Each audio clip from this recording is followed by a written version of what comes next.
Hi, I'm Lateesha, and I am here today to talk to you about the Kabbalistic tree of life. And it can be a really complex topic, but it is my goal today to introduce it to you, to inspire you to research it more, um, to find the beauty in it. For those of you who have journeyed into astrology and tarot, um, this takes it to the next level. All right.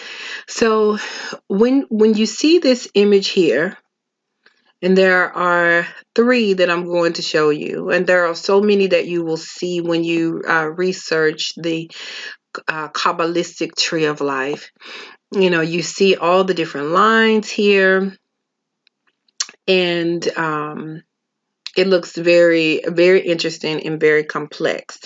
So I'm going to show you another one. Okay, and here's another image of the tree of life. And on this one, you see the pillars, the pillar of severity, the pillar of mildness, and the pillar of mercy. And you see there are not as many lines, but this one is showing you the direction of the energy flow. All right, the one before was showing the path, and then there's one more, and this one is showing you the how the energy is divided: 1, 2, 3, 4, 5, 6, 7, 8, 9, 10. Okay, so I just want to try to briefly introduce you to this, the Kabbalistic tree of life, and to inspire you to dig deeper and research for yourself. Okay, so I want to introduce you to this book.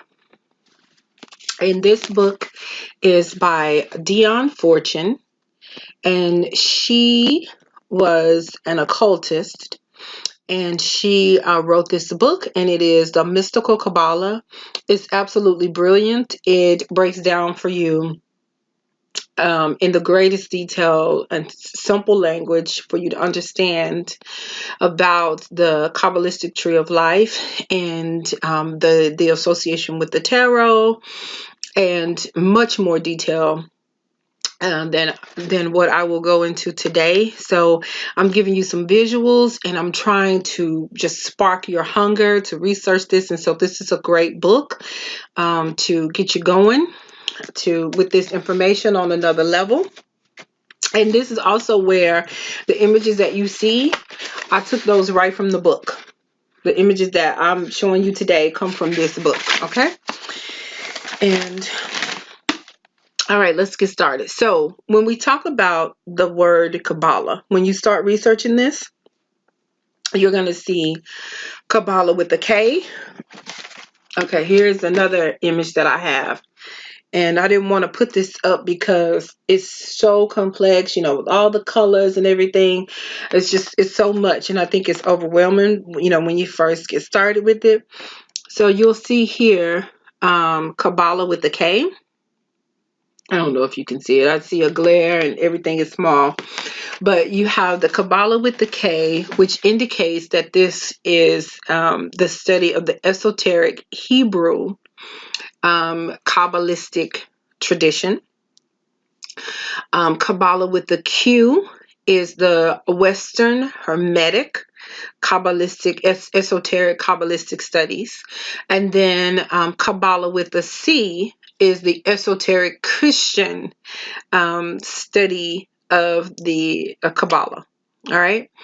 So when we talk about the Qabalah, it is steeped. It starts first with the ancient Egyptian or Kemetic teachings. All right.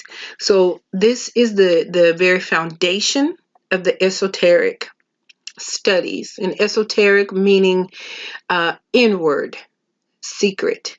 Occultist means hidden, not for the world to see. Okay. So when we talk about the hidden knowledge, this is what we're talking about when we talk about Qabalah. All right. And Kabbalah is about going inward through meditation, understanding the universal laws, that will enable one to tap into their higher self. All right. Understanding how things work, okay, in black and white. All right.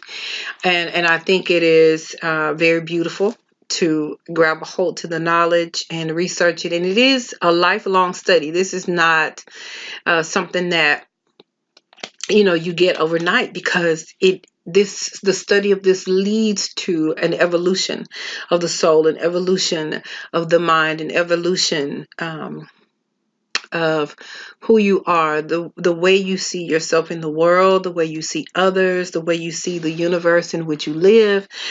So when we discuss the Kabbalah, we are talking about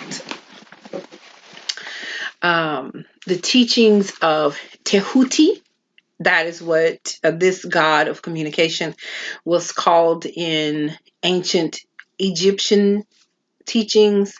And then for each culture, they would change the name of this particular god or this energy. Because we look at everything, it's best, I think, to look at it as energy. It's easier to look at it as energy, because if you understand the energy, then when you say the name, then it doesn't throw you off, because you understand what energy that is coming into your life, what energy you want to work with, what energy is moving through.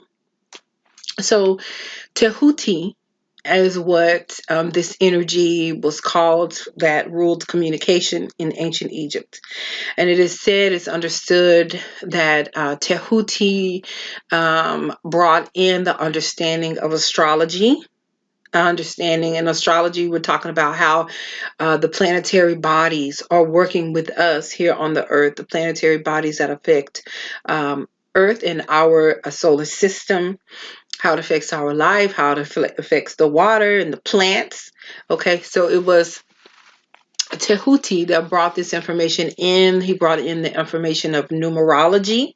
Okay, and so then, as culture changed, and this information was introduced to other places and groups of people, then you have the name of Hermes introduced from the Greeks.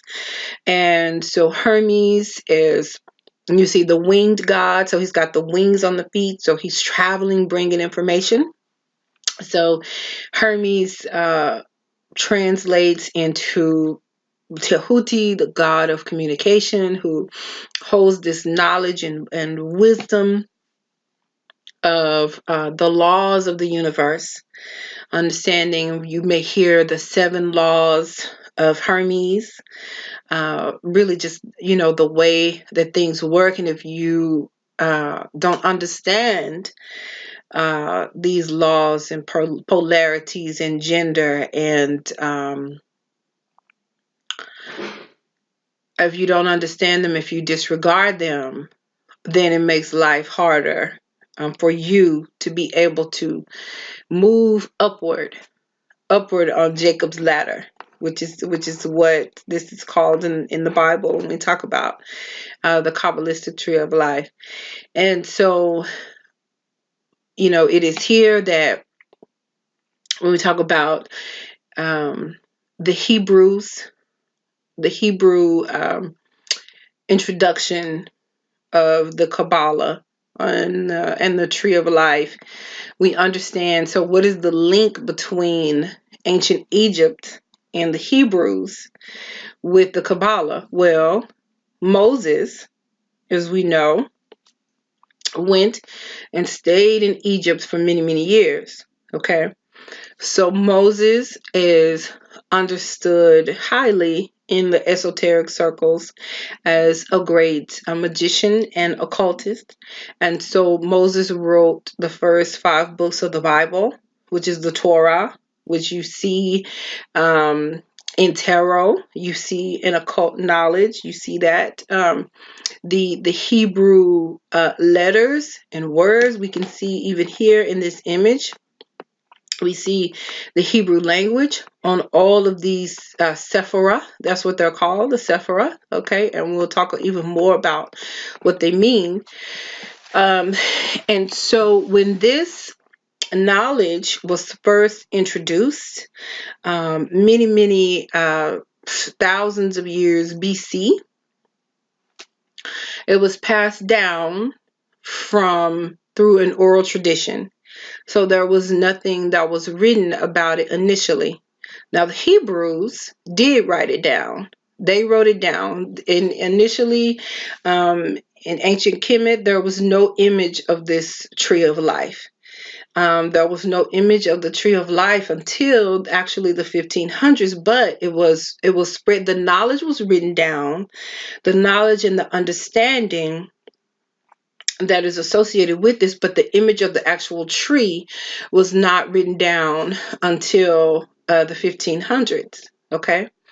And then in the 1500s, we then had an introduction to the tarot cards, but it would be later on that we would have the traditional Rider-Waite-Smith deck that came along in association with the 22 paths that are associated with the tree of life, with the Kabbalistic tree of life. And it is through the occult knowledge we see the link between the Hebrew and the Egyptian, the ancient Kemet, that is on the tarot cards, and in particular the Major Arcana cards, because the tarot cards are separated by two separate decks that are put together. So we have the Major Arcana, which are 22, and then we have the Minor Arcana. But it is in the Major Arcana that we see a lot of the imagery that was intended for us to meditate on, to help us realize the glyphs that are here on the tree of life. And so when we talk about the Hermetic teachings of the tree of life, it is, we can see on this image here that we start on image 3 with seeing the glyphs of the planets here, because there is an appreciation and an association, highly so, with the planets and numbers and understanding the power therein. So I'm going to let's go to a more simple image first, but I wanted you to see the planets here, okay, first before we go to a more simple image. So on this image of the tree of life, we see the 3 pillars. So we have the pillar of mercy, we have the pillar of severity, and then we have the pillar of mildness. And we see that the very same image on, I have my tarot here, and I hope you can see it when I hold it up. But we see the same image here. I'm trying to find it for you. And this is the High Priestess card. On the High Priestess card, you see the pillars. And not only that, you can see the tree of life behind her. She's sitting in the tree of life with the Sephorath behind her, depicted as pomegranates. Okay? I'm trying to make it where you can see it. All right. And of course, she's holding a scroll that says Torah. All right. Or tarot. Okay. And so this card, it really serves as witness to how important the tree of life was to the occultists, the ancients, those who had real wisdom of the magic of who we are, the internal magic that we have. And so I'm going to back it up. We're going to go to the first Sephorath, okay? Which is here on the pillar of mildness. And this one is called Keter, okay? Keter is the highest point on the tree of life, and it is number 1.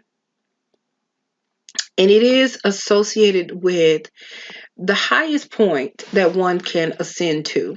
So the great masters can ascend to the number 1. Those who climb the ladder from whence we have fallen. So we have come from here, our spirit, our soul has come from here and has fallen in such a way in consciousness through evolution down to what is the 10th Sephorath, which is called Malkuth. Okay?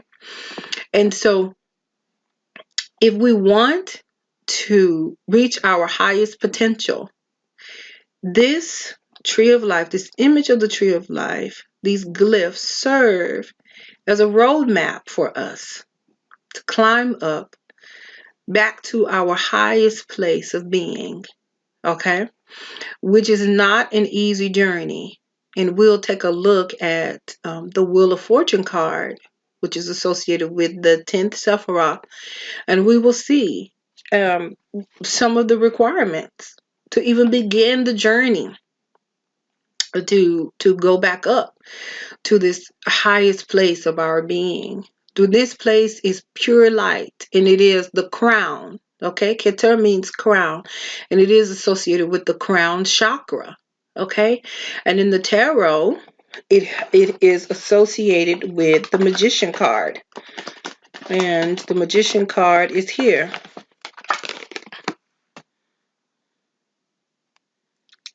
And in the Magician card, we can see that he is letting us know the number 1 rule that Hermes would have us understand. And that is, as above, so below. As above, so below. Whatever is happening in the heavens is also happening in the earth. Whatever is happening in the heavens is affecting us here on the earth. Okay? And we have the ability to go up and grab what is in the ethers and bring it down into the earth realm. So that is the first thing that the occultists wanted us to understand, for those who could appreciate this knowledge. And it is through meditating on this that we reprogram our subconscious mind to understand that things are more than what they appear to be in front of us. And we are the masters of our own fates and the masters of our own destiny. We are the magician. But in order to get to this place of understanding, we have to work on the realm of Malkuth, which is the earth. And it is depicted here. Malkuth is depicted here in the Wheel of Fortune card. Okay? So we'll talk about what this means a little later. And so when we move from Keter, the crown, the highest place, there is no deception here. There is no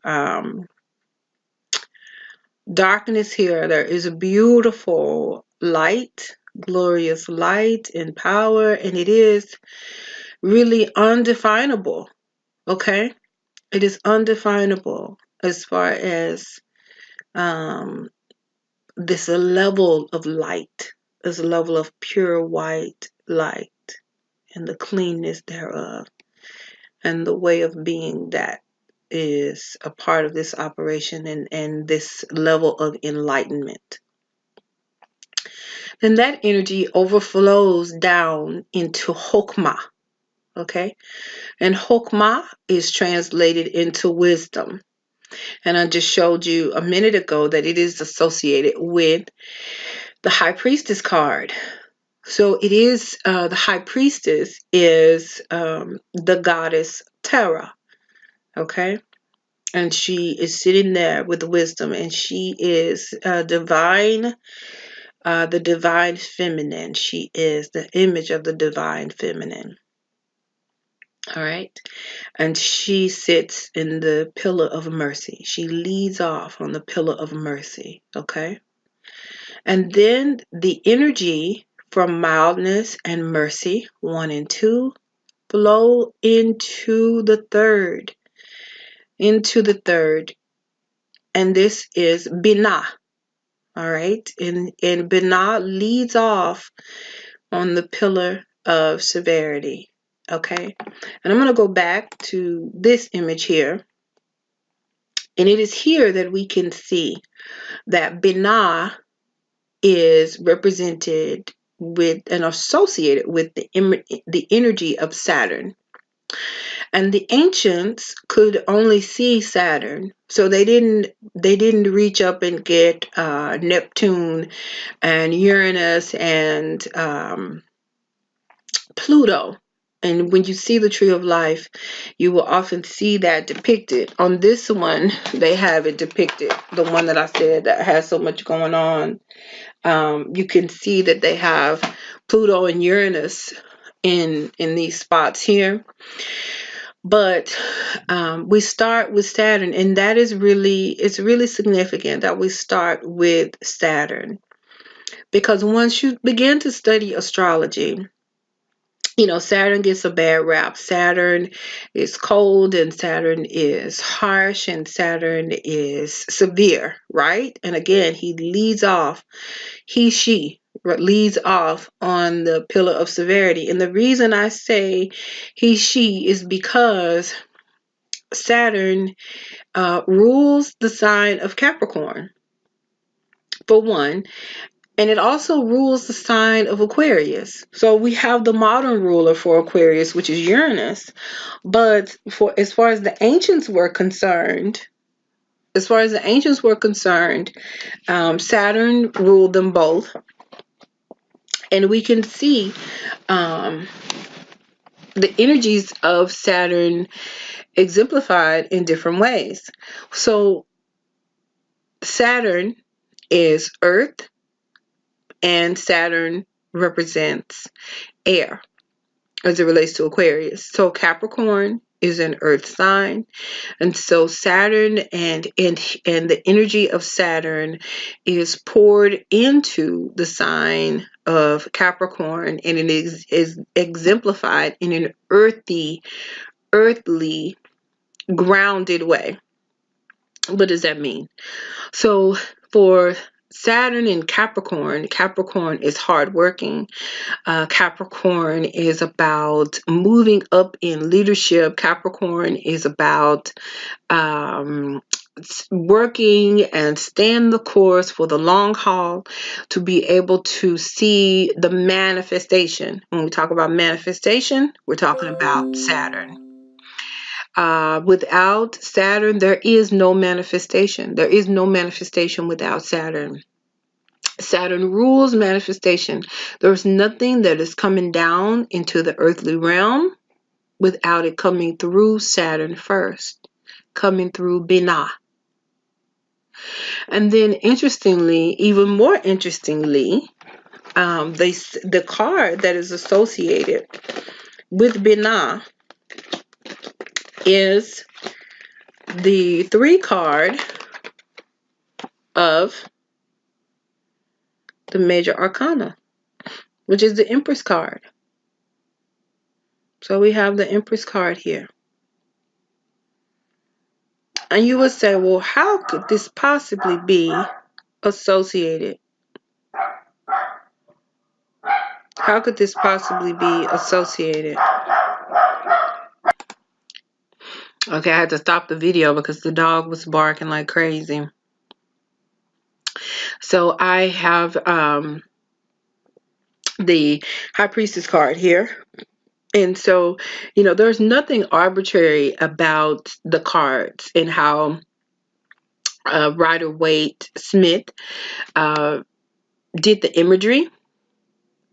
on the cards, and you can see on the High Priestess card, she has 11 stars on her crown, and 11 is the portal number. It's the number of the portal from the world unseen into the world seen, okay, and into different dimensions.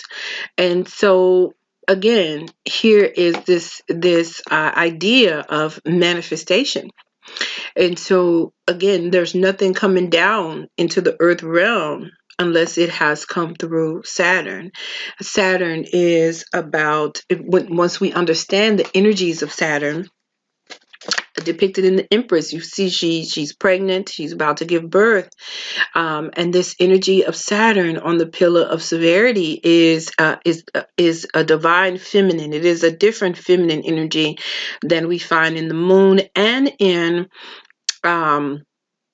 Venus, and it is this higher level of feminine energy, and it goes beyond sex, and when we talk about gender, feminine and masculine energy, when we're talking about the esoteric, we're not talking about what we think of here in the earth realm, like sex with a vagina and a penis, but we're talking about, though that is that energy is within us. We're talking about electromagnetism. Okay, we're talking about an electric energy, which is masculine, and a magnetic energy, which is feminine. And it is through the magnetic energy that is found in Saturn, okay, that birth is had. And then how does that happen? So we have the electric energy, okay, the positive electric energy of Keter, the crown, joining up with the magnetic energy of Hokmah, all right, to come over here to a place of manifestation that will give birth, okay, that could even bring what is in this area, in this arena, down into the earth realm. And it is through that, when we talk about meditating on the cards, it is through the meditation of the images that the subconscious is dealt with, is worked with, is changed, and we see the glyph for Venus here on this heart. Okay, we see that incorporated on that hard shield, okay, which is this feminine energy.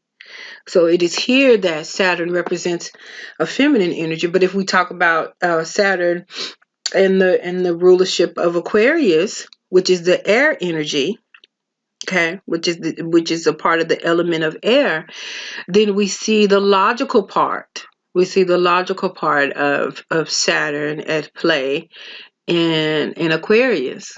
So there is this cold detachment that is associated with Saturn that is a part of the Aquarian energy. And it is there to serve. The Aquarian energy is there to serve. But we're going to see that card over here.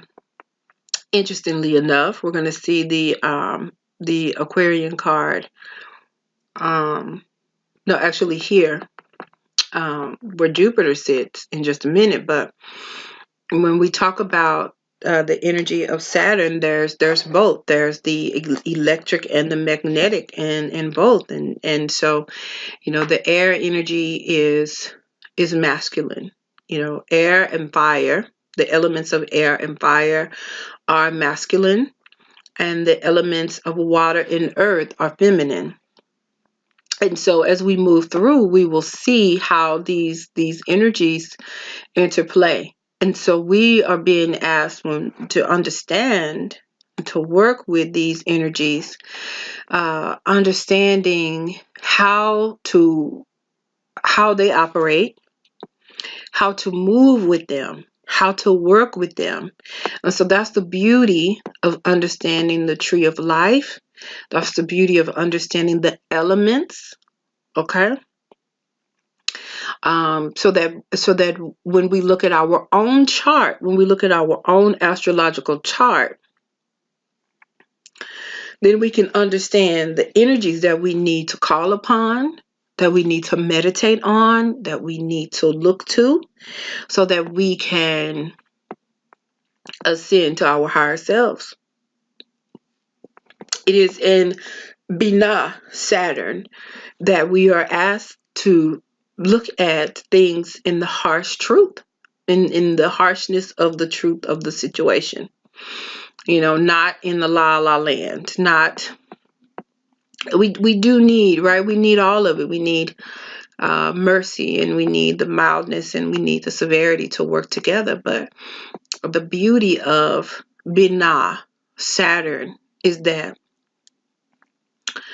the groundedness that we need to manifest in the earth realm comes through, firstly, the lessons of Saturn.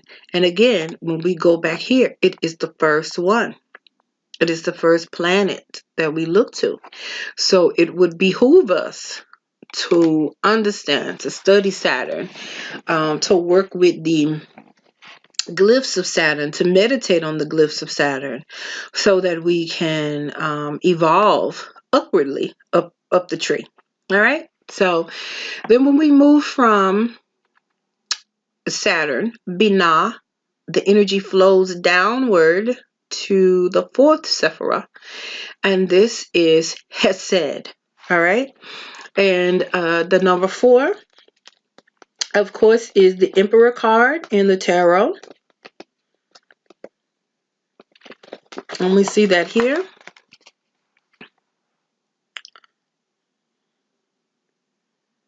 All right. And there is the Emperor. And you see he is sitting on his throne. And he is a culmination of the energy that has overflown from the Sephorath 1, 2, and 3. And it has given birth to the Emperor.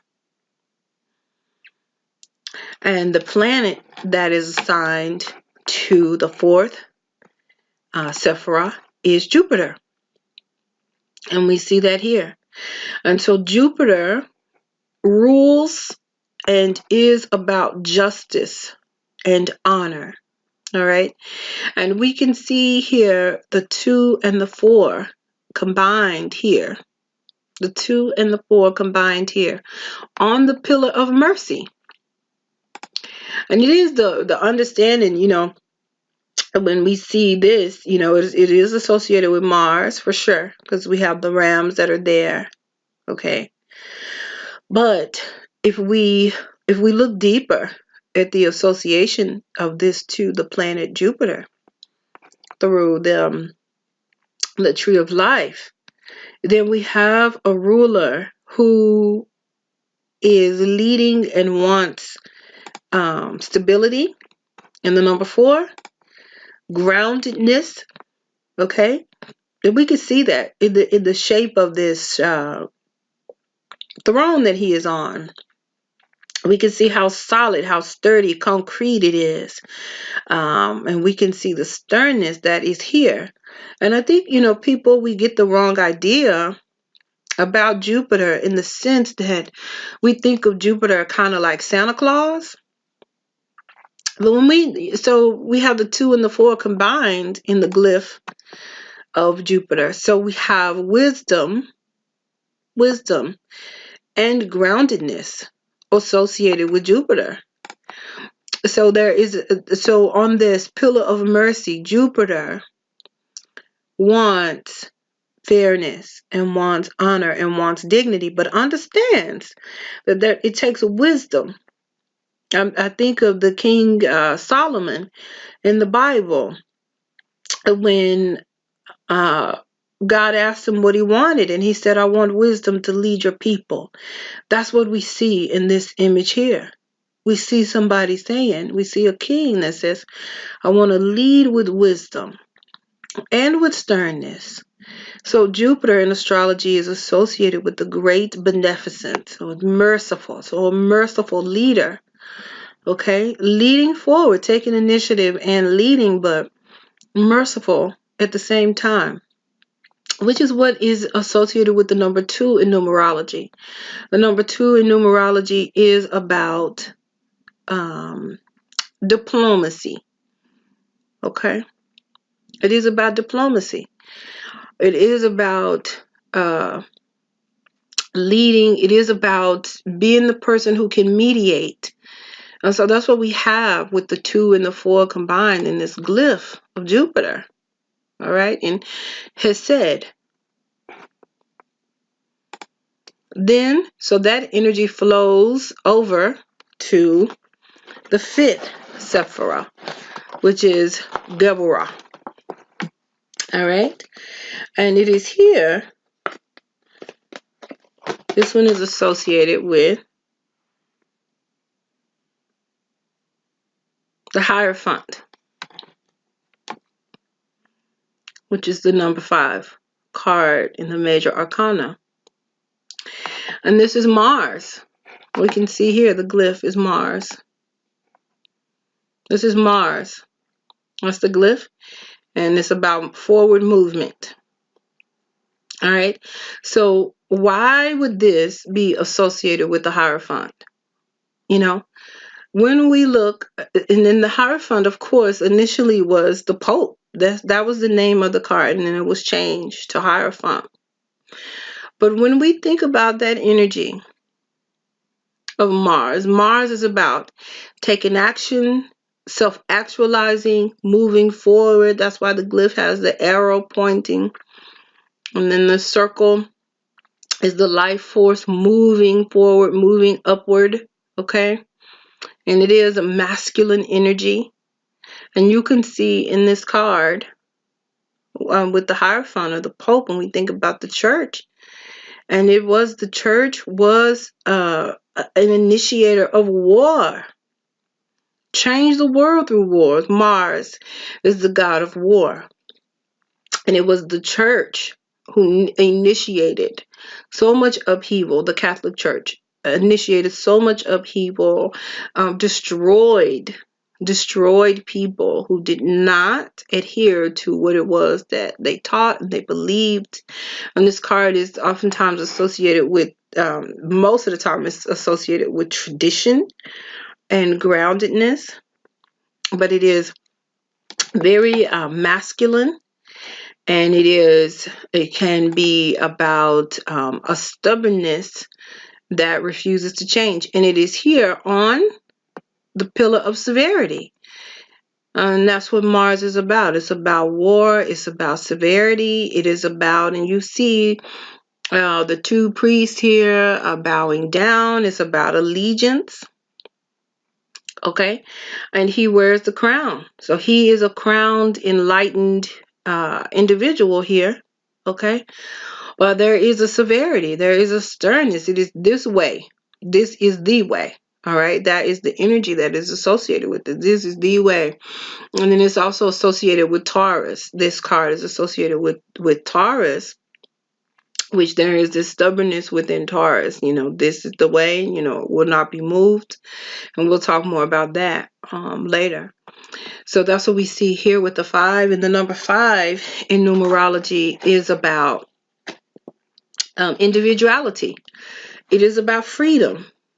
It's about freedom. And I think that, you know, serves as very interesting when we think about the Hierophant as the number 5, and we think about the Taurus energy.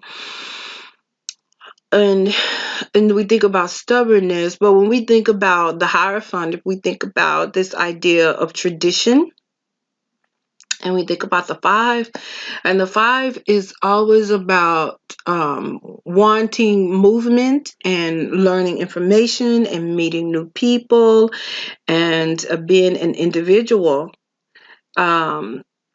But there is a stubbornness that is associated with the number 5 that will not conform. That's the thing with the number 5.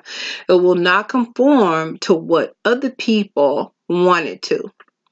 And that is what we see in the Hierophant. That is the connection with the Hierophant and the number 5. It won't conform to anybody else's ways. Its way is the way.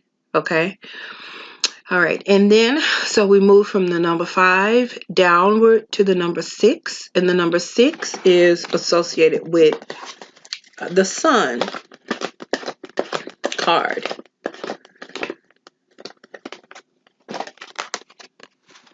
So here's the Sun card, and this is going to be so small. But of course, I'm just trying to spark your desire to study this information with this video. You know, and this is not even scratching the surface of what it's all about. But on the Sun card, we see 22 rays. We see 22 rays, and this is significant that we see the 22 rays here of the Sun, and the Sun is the life force. It is the very essence of the being. It is the heart. It is the heart of the tree. It is the heart of the body. It is the heart of the soul. Okay, and then from here we move down, and then on that tarot card we can see the nakedness of the baby. We can see this pure joy and freeness, because that's the heart. You know, the brightness, the yellow, that is the heart. There is this liberation of the soul that is associated with the number 6. And the number 6, of course, is associated with nurturing of the children and so forth. And I think that also is interesting because, and then we'll talk about it when we hit the number 9. I'll come back up to it. But we move down to the number 7. All right. And the number 7 is associated with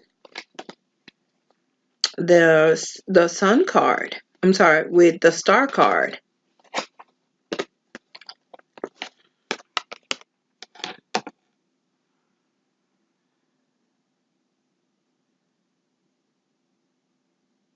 Okay.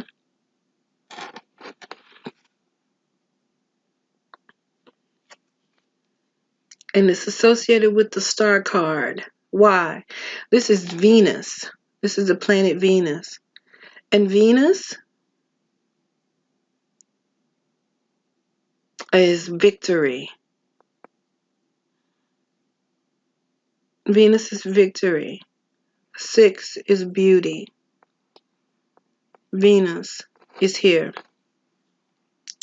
And there is a kindness, a givingness to Venus. And in the Star card, we can see that she has a foot on earth. She's grabbing the water, which is spirit.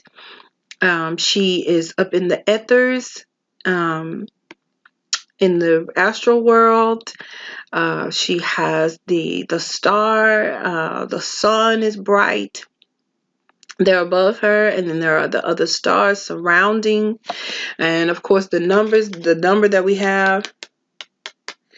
have 7 small stars, and then the bright sun in the middle surrounding. And she has this servant's energy, a humanitarian energy. And that's what we have with Venus. So Venus is a feminine energy.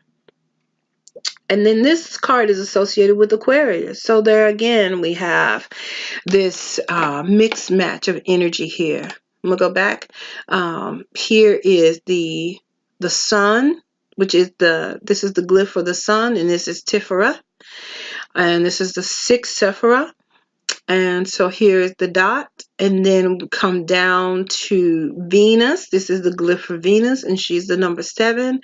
And the part that is interesting is that when we look at this card here, the card for Binah, which is the 3, then we see the image, we see the feminine glyph for Venus that is here. And, you know, it's opposite of the number 7, which is Venus, right? And then in this card, we have the imagery of the spirit and the earth and the air, okay? and the fire being the sun. So all of that is here in this card. You know, a connection with the heaven and the earth, and being grounded and in the spirit at the same time. So there is a connection here when we think about Venus. And Venus rules. She rules just like Saturn. She rules earth and air. She rules the sign of Taurus, and she rules the sign of Libra. So Saturn rules earth and air, and so does Venus. Okay. And I think that that is really very significant. And then the imagery that we have on the cards are similar in the sense that we have the two feminine energies, bringing this in, bringing in the servanthood, bringing in the connection between the earth and the air. Okay. And the importance of understanding those two energies. Okay. And then we move from a 7, then we move over to 8. And so 7 was a Netzach, and that is Venus. And then we move to 8, and this is Hod. And this is Mercury. And remember, we talked earlier that Mercury, here's the glyph for Mercury. We talked earlier that Mercury is synonymous with Hermes, the winged feet, and then Tehuti. So with Mercury, we have this communication being shared, flowing to us, and then we can see in the 8, and here is as above, so below. It is within the 8, right, which is the infinity symbol, that we have Mercury. And Mercury is an androgynous being. It's neither male nor feminine, and we can see that in its rulership of Gemini. You know, they're twins. They're neither male nor feminine, male nor female, and then they're both at the same time. You know, with the twins, and you can see that energy often operating within people who have a strong Gemini planets in personal planets in the sign of Gemini. You can see that. The masculine and feminine alternating between them, because we have the twins. We have the twins there. And so it is understood that Mercury, Hermes, traveled from, Olympia down into Hades, okay, to bring the souls of the dead down there, to bring the communication down there and come back up. And he didn't stay there, but he did travel down. So we have as above, so below. And that's the same symbology that we see here with the 8th card, of the Major Arcana. And we can see that 8 on top of her head as she is subduing this lion, facing fears, speaking to the fears boldly, dealing with it, wrangling with the fears with strength. Okay? And that is a card that is associated with the number 8. And then down from there, the energy flows down to Yesod. And the Yesod is the moon. So here we have the moon card.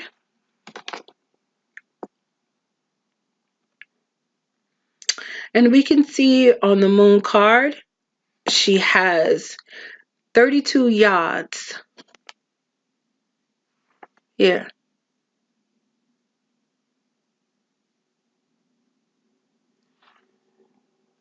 I'm sorry, she has 32 rays shining from her. And then she has the yods here. They're 14. 1, 2, 3, 4, 5, 6, 7, 8, 9, 10, 11, 12, 13, 14, 15. 15 yods. And the yod, these little symbols here, and that's the Hebrew alphabet for the number 10, which in numerology is the number 1, and it is fire. The Yod is fire. All right. And so none of these numbers are by accident. The 32 is 5. All right. And we talked about the 5. And we talked about how that is tradition. And we talked about how that is a refusal for change. Okay. And that is seen with the moon energy. That there is a part of the moon within our astrology chart. It's a huge part that is familiar and it does not want change. Just like the number 5, it doesn't want change. It wants independence. It wants to stay how it is, even though it wants to have the new experiences. It wants to hold on to,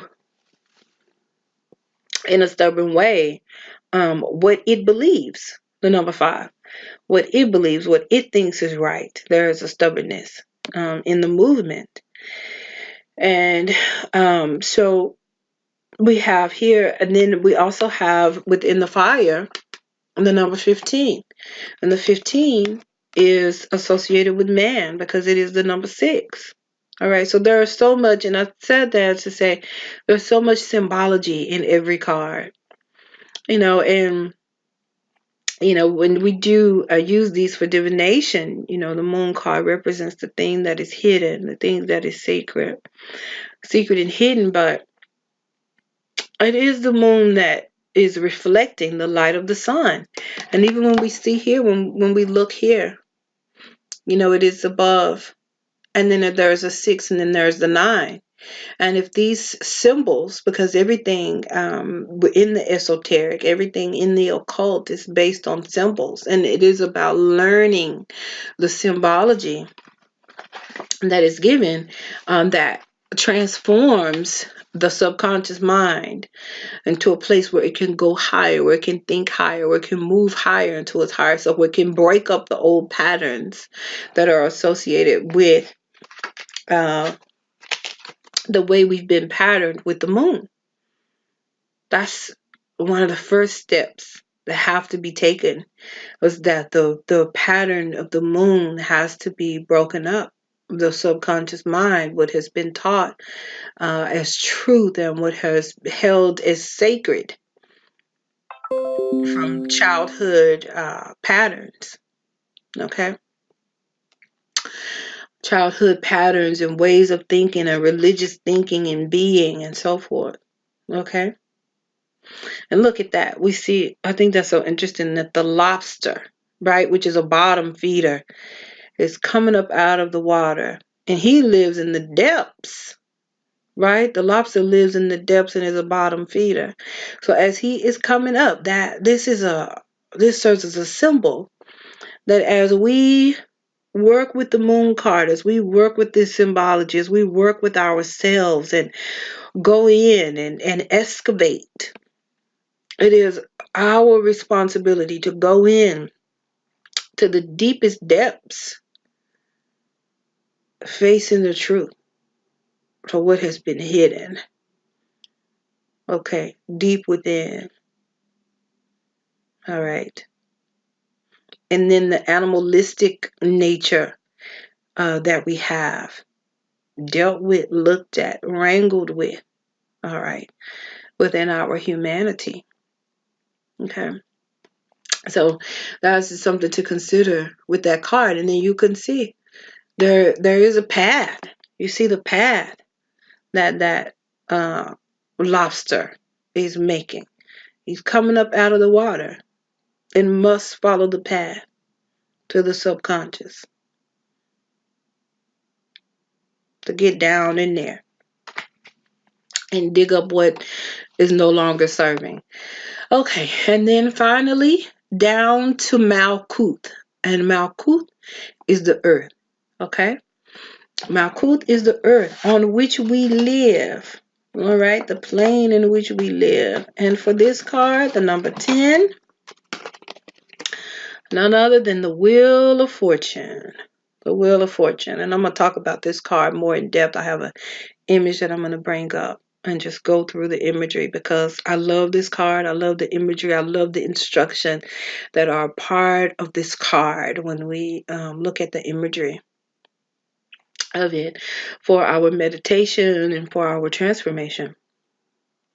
So on Malkuth, on this earthly plane, we have our physical bodies that our soul has come down to. Our physical body is here. We are quarantined here on earth. We humans, okay?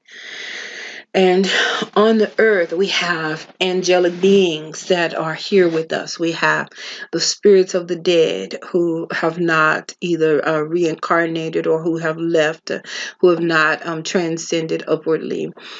We have the grass. We have the trees. We have the herbs. We have the animals, all here on Malkuth with us. And it is, our privilege to embrace what is on Malkuth and to understand it and appreciate it.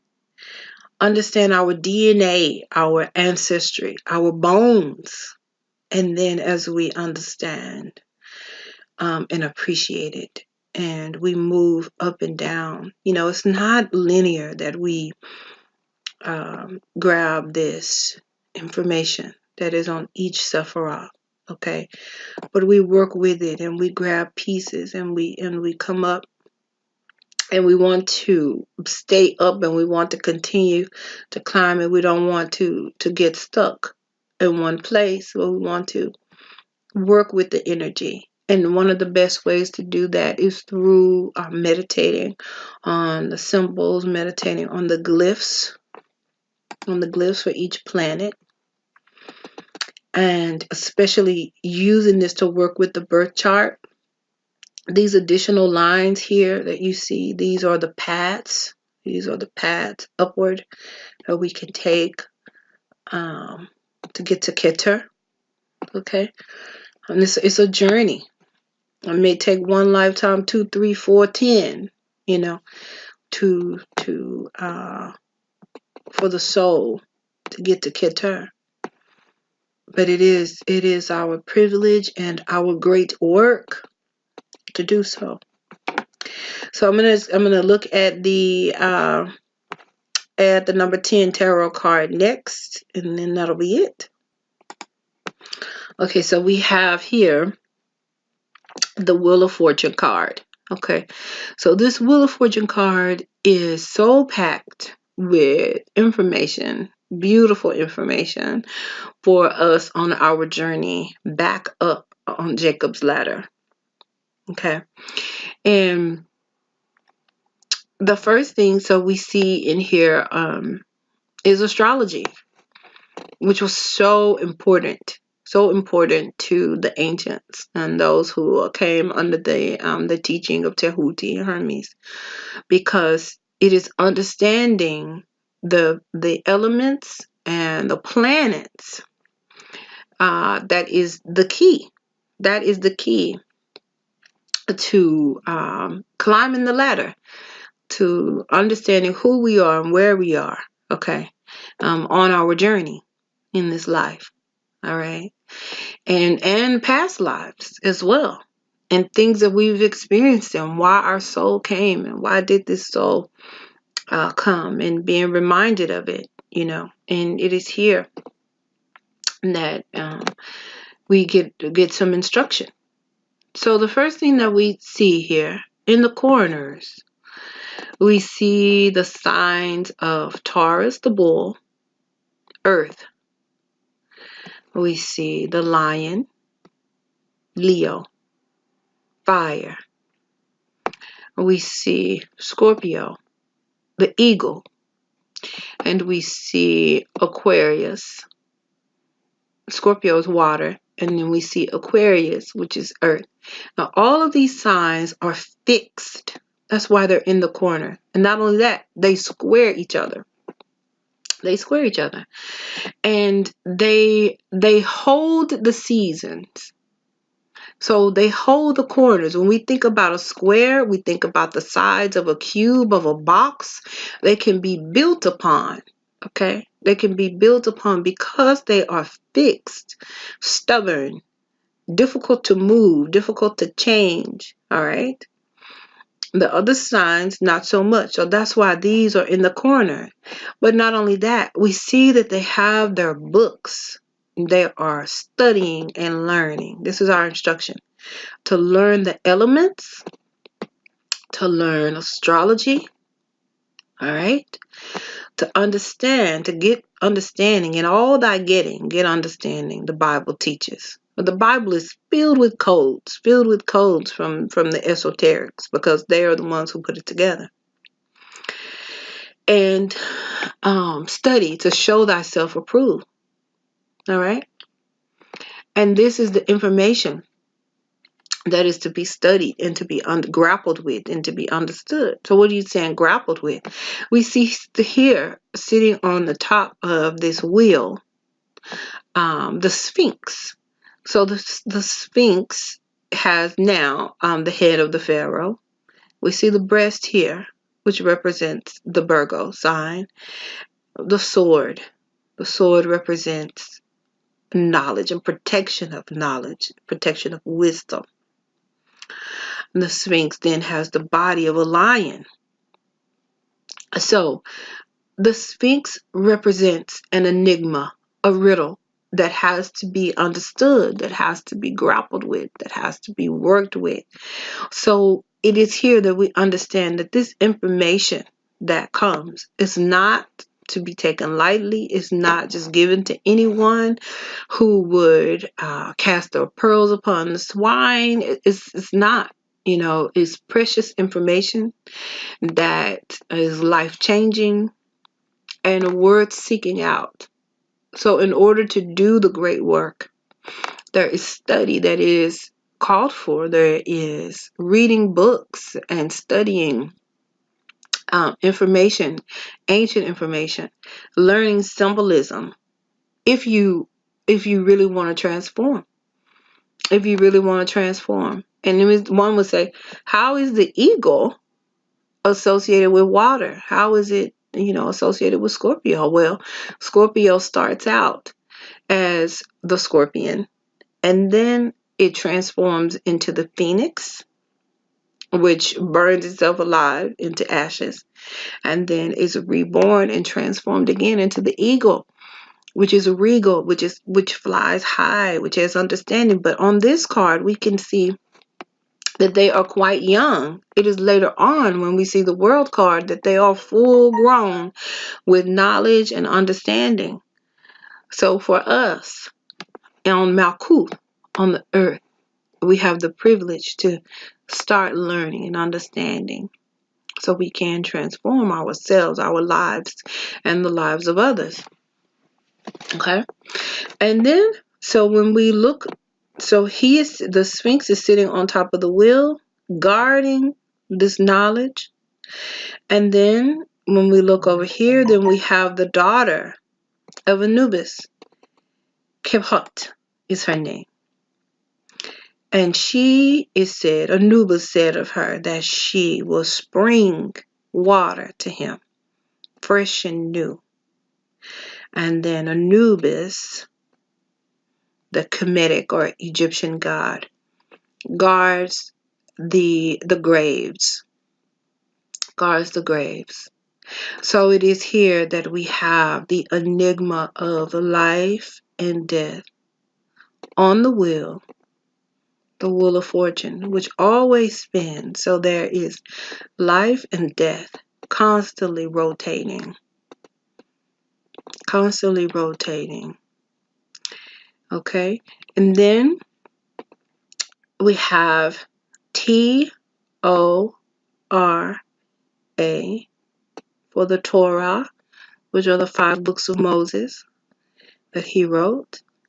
And then we have the Hebrew letters, Yad, He, Bev, He, which is the name of God, which has been translated into Jehovah or Yahweh, which they added in the vowels for Yad, He, Bev, He. And that is here on the wheel.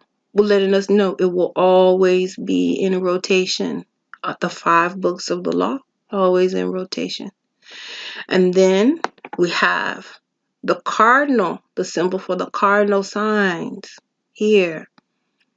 Capricorn, Cancer, the moon. This is Saturn for Capricorn. Then we have Aries, and then we have Libra, right? Which is on the cardinal axis. Okay. And then the mutability is the wheel itself, or for the mutable signs, so constantly changing. The mutable signs are Gemini, Virgo, and Pisces, constantly changing and in rotation. Okay. And that's what we have. And then we have tarot, Tarot. We have tarot. Okay. So Torah is the book of the law. And then tarot is wisdom. Okay. So we have these things that will always be. They will always be. And that's the first thing to understand, is to have respect for the Hermetic laws, the 7 Hermetic laws that are. And there is this idea that I'm free from the law. I'm free from the law. No, there are laws that are above and below that have to be honored and adhered to from beings on the earth and beings who are not on the earth. And the supernal plane, the astral plane, the ethereal plane, the earth plane, it has to be honored and adhered to. As above, so below. And that's where our learning begins. Okay, so, and again, these major arcana cards were created for meditation. And as they were meditated on, then they began to change the subconscious mind. All right, so that's all I want to share on this video for today. I thank you for watching. My name is Lateesha. If you would like a reading with me, I do astrology readings. You can go to lateesha.com and you can send me an email. And the type of work that I do is look at the astrology chart. We can go through the chart and we can see areas of pain, trauma, transformation that is needed. And then we will work with the tools that are here on the earth, as far as herbs, as far as meditation, as far as the glyphs, as far as tapping into the planets, their symbology, the glyphs, elixirs, and things, so that you can use the tools that are here on the earth realm to take you higher. And looking at the chart is one of the most beautiful ways to see where there are areas that could be tapped into, so you can be the greatest you, to do what your soul came here to do. Okay, so thank you so much for watching and listening, and I hope that this has prompted you to study. All right, namaste.